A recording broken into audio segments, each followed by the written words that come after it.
ప్రేక్షకులందరికీ నమస్సుమాంజలి. శుక్లాం భరధరం విష్ణుం శశివర్ణం చతుర్భుజం ప్రసన్నవదనం ధ్యాయేత్ సర్వవిఘ్నోపశాంతయే. అగజా ఆనన పద్మార్కం గజానన మహర్నిశం అనేకదంతం భక్తానాం एकदन्तमुपास्महे एकदन्तमुपास्महे।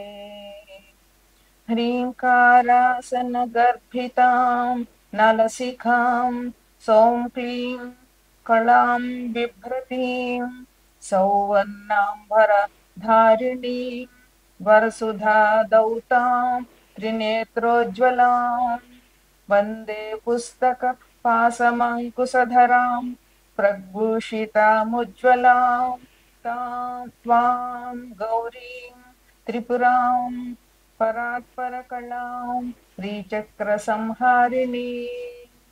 ఓం శ్రీ మహాగణాధిపతియే నమః. ఓం శ్రీ మాత్రే నమః. మనం ఇప్పుడు జూలై నెల మాస ఫలితాలు చెప్పుకుంటున్నాం. తెలుగు మాసాల్లో అయితే ఆషాఢ మాసం ఇది చాలా ముఖ్యమైన మాసం. అమ్మవారికి విశేషమైన పూజలు ఈ మాసంలో మనం చేస్తాము. మన హైదరాబాద్ అంతా కూడా బోనాలు ఈ ఆషాఢ మాసంలో చేస్తారు. మొత్తం సిటీలో ఉన్న అన్ని అమ్మవార్లకి ఒక్కొక్క వారం ఒక్కొక్క అమ్మవారు చొప్పున ఈ బోనాలు జరుగుతాయి. ఇది మన తెలంగాణ వాళ్ళందరికీ చాలా ముఖ్యమైన పండుగ అని చెప్పాలి.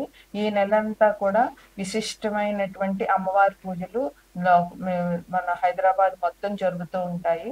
అందువల్ల అదే ఇంకా వేరే పల్లెటూళ్ళల్లో కూడా ఆ గ్రామ దేవతకి ఈ ఆషాఢ మాసంలో నైవేద్యాలని పూజలన్నీ జాతరలన్నీ చాలా బాగా చేస్తారు. అందువల్ల ఆషాఢ మాసం మనకి చాలా విశిష్టమైనదిగా చెప్పవచ్చు.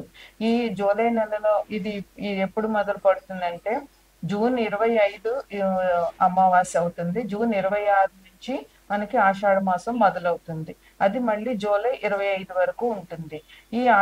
ఈ జూలై నెలలో మనకి ముఖ్యమైన పండుగలు ఏంటంటే ఈ ఆషాఢ మాసం అమ్మవారి జాతరలు, 2 వారాహి నవరాత్రులు మొదలవుతాయి. మనకి అమ్మవారికి 3-4 రకాల నవరాత్రులు చేస్తున్నాము. అందులో ఇది వారాహి నవరాత్రి, గుప్త నవరాత్రులు అంటారు. ఈ వారాహి నవరాత్రులు జూన్ 26 నుంచి జూలై 4వ తారీఖు వరకు 9 రోజులు జరుగుతాయి. ఇప్పుడు ఇక్కడ మనం అమ్మవారిని విశేషంగా పూజించుకుంటాం ఈ 9 రోజులు కూడా. తర్వాత 6వ తారీఖున తొలి ఏకాదశి వస్తుంది. ఈ తొలి ఏకాదశి తోటి పండుగలు మనకి మొదలవుతాయి అన్నమాట. అంటే మనకి ఉగాది అయినాక ఇంచుమించు ఒక 2 నెలలు ఏ పండుగలు లేకుండా జరుగుతాయి. అక్కడ ఈ తొలి ఏకాదశి నుంచి ఇంకా వరుసగా ఇది ఆషాఢం, తర్వాత శ్రావణం, భాద్రపదం గణపతిది, ఆశ్వీజ అమ్మవారిది, మళ్ళా కార్తీక మాసం అంతా విశేషము, తర్వాత దీపావళి, ఇలా వరుసగా పండుగలు జరుగుతూనే ఉంటాయి. అందువల్ల తొలి ఏకాదశి అందరూ కూడా చేస్తారు, చాలా బాగా ఉంటుంది కూడా.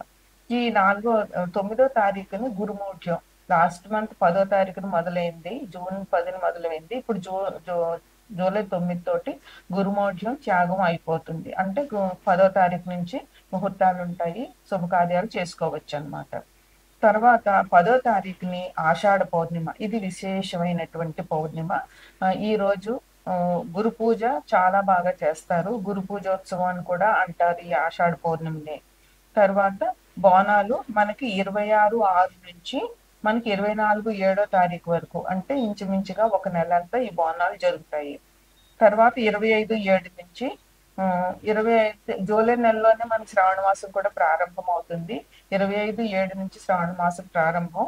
29వ తారీఖున నాగపంచమి. అంటే ఇక్కడ తెలంగాణ వాళ్ళందరూ కూడా నాగపంచమి ఈ పంచమినే చేస్తారు. పుట్టకెళ్ళి పాలు పోయడము, నాగేంద్రుడి స్తోత్రాలు చదువుకోవడము, ఆ రోజు ఉపవాసం ఉండడము, ఈ నాగపంచమిని మనం చాలా శ్రద్ధగా చేసుకుంటాము. ఇది ఈ జూలై నెలలో వచ్చేటువంటి పండుగలు. ఇది ఇప్పుడు మనం జూలై నెల మాస ఫలితాలు చెప్పుకుంటాం. తదుపరి రాశి మేనరాశి. మేనరాశికి అధిపతి గురువు. మేనరాశిలో పూర్వాభాద్ర 1వ పాదం, ఉత్తరాభాద్ర 4 పాదాలు, రేవతి 4 పాదాలు ఉంటాయి. ఇదే రాశుల్లో చివరి రాశి. ఇక మీనరాశిని లగ్నంగా తీసుకుంటే లగ్నంలో శని భగవానుడు ఉన్నారు. తృతీయంలో శుక్రుడు ఉన్నారు, చతుర్థంలో గురురవుడు ఉన్నారు, పంచమంలో అంటే కర్కాటకంలో బుధుడు ఉన్నారు, సింహంలో కుజకేతువులు ఉన్నారు, వ్యయంలో రాహు ఉన్నారు. వ్యయంలో రాహువు కొంచెం ఇబ్బందికరమైనటువంటి పరిస్థితిని కలుగ చేస్తాడు.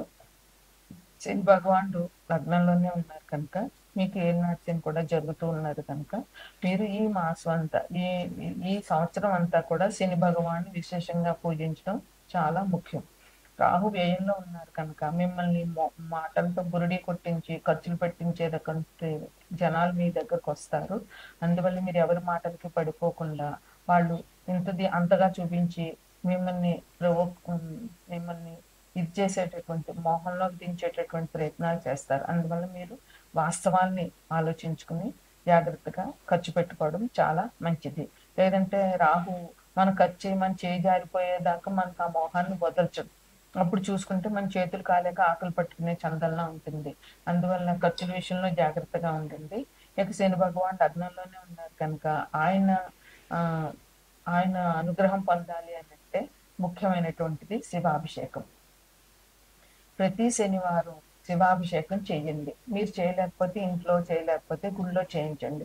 శివాభిషేకాన్ని మించిన పరిహారం ఏ జాతకుడికైనా ఏ కష్టానికైనా లేదు. శివాభిషేకం చేస్తే అన్ని సమస్యలు కూడా ఆ పరమేశ్వరుడే తీర్చేస్తాడు మనకి. అందువల్ల శివాభిషేకం విషయంగా చేయండి. ఇంకా హనుమాన్ చాలీసా 11 సార్లు శనివారం నాడు పఠించడము, హనుమాన్ టెంపుల్కి వెళ్ళడము, 11 ప్రదక్షిణాలు చేయడము, ఇవి ఈ ఏనాటి శని ఉన్న ఎవరు కుంభం, మీనం, మేషం ఈ ముగ్గురు కూడా ఈ శనికి సంబంధించినటువంటి పరిహారాలు చేయడం చాలా అవసరం. ఇక ఈ రాశి వారికి ఈ మాసం ఎలా ఉంటుందంటే ఉద్యోగంలో అభివృద్ధి ఉంటుంది, ఉద్యోగస్తులకి పై అధికారులు మన్ననలు ఉంటాయి, మీకు కావాల్సిన ప్రమోషన్లు దొరుకుతాయి, మంచి ఇంక్రిమెంట్లు ఉంటాయి. ఏ రకమైన చిన్న ఉద్యోగస్తులు చిన్న తరంగాను, పెద్దవాళ్ళకి పెద్ద రకాను, అలా ఏ స్థాయి ఉద్యోగస్తులకైనా కూడా ఈ రాశి ఇప్పుడు బాగుంటుంది. వ్యాపారం ఏ రకమైన వ్యాపారం చేసే వాళ్ళకైనా సరే చాలా బాగుంటుంది. ఎటువంటి ఇబ్బందులు లేవు. మీకు శ్రమకు తగిన ఫలితం వ్యాపారంలో దొరుకుతుంది. ఇంకా మీరు కొత్తగా కార్యక్రమాలు మొదలు పెడతారు. ఆ కార్యక్రమాన్ని మీరు మొదలుపెట్టి వదిలేయకుండా చాలా జాగ్రత్తగా కార్యక్రమం పూర్తయ్యే వరకు శ్రద్ధగా ఆ పనిని పూర్తి చేసే శ్రద్ధ తీసుకోండి. చురుకుగా ఉంటారు, మీరు యాక్టివ్గా ఉంటారు. అందువల్ల మీకు ఎటువంటి ఇబ్బందులు లేకుండా అంటే మానసికంగా శారీరకంగా బాగుంటే చురుకుదనం ఆటోమేటిక్గా అది వస్తుంది. ఇంకా ఆలయ దర్శనం మీకు ఎన్నో రకమైన ఈ మాసంలో ఎలాగో బోనాలు వస్తుంది, వారాహి నవరాత్రి కనుక అమ్మవారి దర్శనం తప్పకుండా వెళ్ళాలి. అలాగా ఆలయ దర్శనం చేసుకోవడం వల్ల, అమ్మవారిని దర్శనం చేసుకోవడం వల్ల మీకు చాలా మంచి జరుగుతుంది. అసలు మీనరాశి పుణ్యరాశి. అందువల్ల ఇంకా గుడికి వెళ్ళి అమ్మవారి దర్శనం చేసుకుంటే మీ పుణ్యం రెట్టింపు అయ్యే అవకాశాలు చాలా ఉంటాయి. ఇంకా ఎన్నో శుభకార్యాలు చేసే అవకాశం ఉంది. ఈ నెల జూలై నెల 9వ తారీఖులో గురుమోఢం అయిపోతుంది. 10వ తారీఖు నుంచి మూడు అయిపోయింది కనుక మళ్ళీ శుభకార్యాలకు ముహూర్తాలు ఉన్నాయి. ఇక శక్తి సామర్థ్యాలు మీకు ఎక్కువే. మీకున్న శక్తిని మీరు సద్వినియోగం చేసుకోగలిగే కెపాసిటీ మీకుంది.